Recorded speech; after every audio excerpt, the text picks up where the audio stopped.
Malawian President Lazarus Chakwera was in Kirinyaga County today as the special guest of President Uhuru Kenyatta in this year's Mashujaa Day celebrations.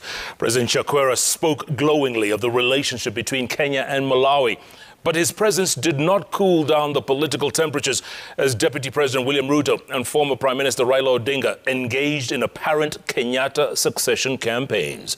And as our very own Stephen Letoo reports, President Uhuru Kenyatta steered off the politics and outlined his legacy.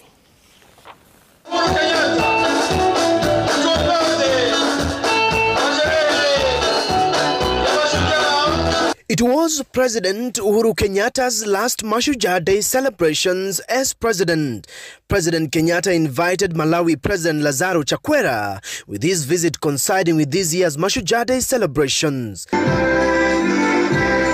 The Malawi head of state told the Uhuru Stadium that Kenya and Malawi are and will continue to be trade partners. Kenya's joy is Malawi's joy. For us, the struggle for independence in Kenya and Malawi is one of the things that binds us together. Indeed, it is no accident that the city of Mzuzu in the north of Malawi, the city of Lilongwe in the center of Malawi, and the city of Blantyre in the south of Malawi all have at least one road named after Kenyatta. But President Chakwera's presence did not deter the country's top political class from playing local. Deputy President William Ruto used the Mashujaa Day platform to sell his bottom-up economic model. We'll make sure that your legacy and the agenda you have set of the unity of this nation and the transformation of our nation under the Big Four plan, together with a bottom-up approach, will take this country to greater heights.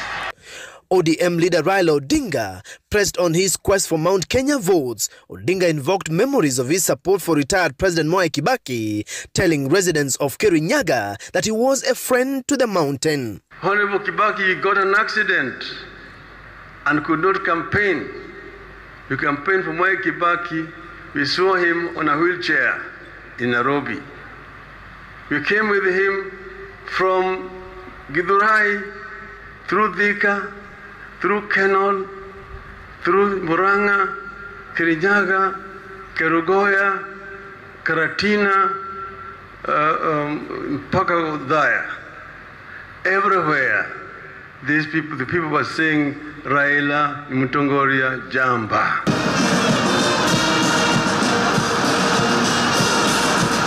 Attempts to draw the president into the succession talk in his own backyard failed, with President Kenyatta sticking to his written speech and outlined his legacy, starting with the 482-kilometer Mau Road. A 582-kilometer road called the Mau Mau Road is under construction in their honor, and this will be the single longest road constructed in Kenya since independence. According to President Kenyatta, upon conclusion of his legacy next year, at least 11,000 of new tarmac roads across the country will top his achievement as he leaves office. Another piece of infrastructure that I believe would make our founding fathers proud is the Nairobi Expressway. This is the largest expressway in Africa, stretching a total of 27 kilometers, running from Mulolongo in Machakos County to Rironi in Kiambu County. And from Rironi, plans are underway for another dual carriage that will soon be launched, that shall run all the way to Mau Summit, traversing the Rift Valley. The head of state also touched on the Huduma cards that the courts recently declared illegal. To those of you, my friends, who are used to analog systems in order to facilitate corruption, I tell you that the end is nigh, notwithstanding how many court orders you procure, hii itafika mwisho. From Uhuru Stadium, President Kenyatta hosted his dignitaries at the county commissioner's residence.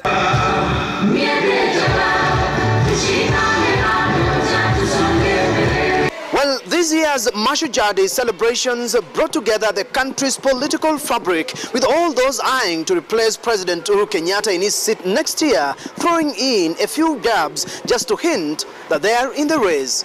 Talk of climbing the mountain.